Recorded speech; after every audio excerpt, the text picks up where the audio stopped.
सहकार क्षेत्रामध्ये गेल्या 29 वर्षांपासून आपला पारदर्शक आणि विश्वासार्ह कारभाराचा ठसा उमटवणाऱ्या Shri Mahesh cooperative bank limited नाशिकनं आर्थिक वर्ष 2025-26 मध्ये नेत्रदीपक प्रगती केली आहे.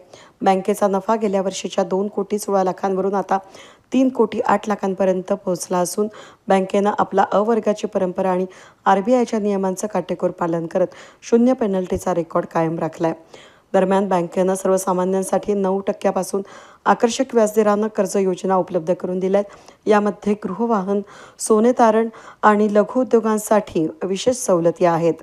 त्याचबरोबर ज्येष्ठ नागरिकांसाठी 8% व्याजदराचा लाभ मुदत ठेवींवर दिला जातोय.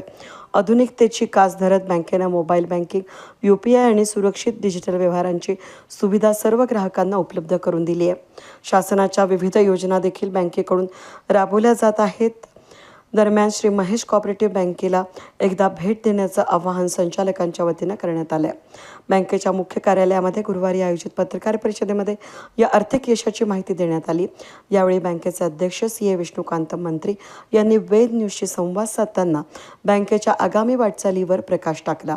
आज बँकेचे कालच 31 मार्च रिझल्ट आलेले ते डिस्क्लोज करण्याच्या हिशोबाने आज पत्रकार परिषद बोलवली होती. बँकेच्या मागच्या वर्षीच्या तुलनेत यावेळी चांगली प्रोग्रेस करून बँकेने दाखवलेली आहे की जर आपण पाहिलं तर आपला जो नफा आहे तो ढोबळ नफा 3,08,00,000 एवढा झालेला आहे आणि NPA जो आहे तो 1.23 इतका कमी राखण्यात बँकेला यश मिळालेलं आहे. आणि बँकेच्या डिपॉझिटच्या बाबतीत जर आपण विचार केला तर मागच्या वेळी 225 कोटीवरून 267 कोटीवर गेलोय. कर्जाच्या बाबतीत 130 कोटीवरून 152 कोटीवर गेलेलो आहे. म्हणजे CD रेशिओ 56 झालेला आहे. आणि करोत्तर नफा म्हणजे इन्कम टॅक्स वगैरे सगळं वजा गेल्यानंतर सगळ्या तरतुदी ज्या शासकीय तरतुदी वगैरे आहे सगळे गेल्यानंतरही बँकेला 2 कोटी इतका नफा झालेला आहे. आणि बँकेचा जो एकूण मानस आहे की आज 419 कोटीचा आज बिझनेस केलेला आहे. म्हणजे कर्ज आणि डिपॉझिट मिळून तो येणाऱ्या काळात 2030 पर्यंत हा 1,000 कोटीपर्यंत नेण्याचा बँकेचा मानस आहे. किती शाखा आहेत सर आपल्या बँकेचे आज हेड ऑफिस आणि 7 शाखा आहे. 4 शाखा नाशिकमध्ये, एक MG रोडवर, एक पंचवटीला आहे, एक सिडकोला आणि एक नाशिक रोडला. आणि नाशिकच्या बाहेर एक शाखा मालेगावला आहे आणि एक शाखा सिन्नरला आहे. आणि नाशिक जिल्ह्याच्या बाहेर जळगावला एक शाखा आहे.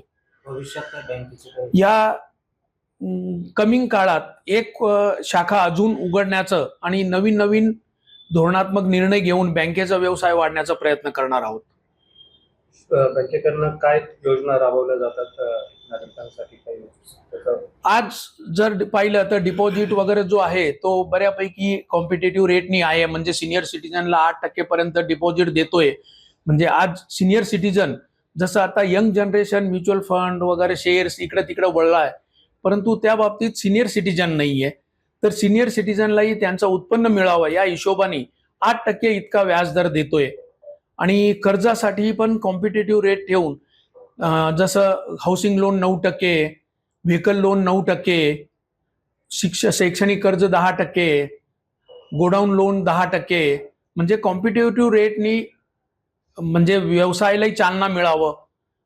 आणि छोट्यातल्या छोटे जसं गोल्ड लोन बऱ्यापैकी बँकेने दिलेलं आहे की जेणेकरून छोटे जे गोल्ड लोन आहे त्यालाही 10% व्याजदर आपण आकारतोय. बँकेकडून आई योजना राबवली जाते. आता जसं स्टेट गव्हर्नमेंटनी एक स्कीम काढली होती आई योजना, म्हणजे टुरिझम डेव्हलपमेंटसाठी, तर ती योजना आपण राबवतोय. आणि अमृत एक योजना आणली होती बँकेने, ती पण सुद्धा आपण बँकेतर्फे राबवतोय. काय आवाहन करणार तुम्ही नागरिकांना? सगळ्यांना विनंती आहे की बँकेशी जास्तीत जास्त जोडले जावं. डिपॉझिट, कर्ज जे काही रिक्वायरमेंट असेल आणि बँकेचे सर्व्हिस पाहण्यासाठी नक्की एकदा कुठलीही एक शाखेला आपण नक्की भेट द्यावं.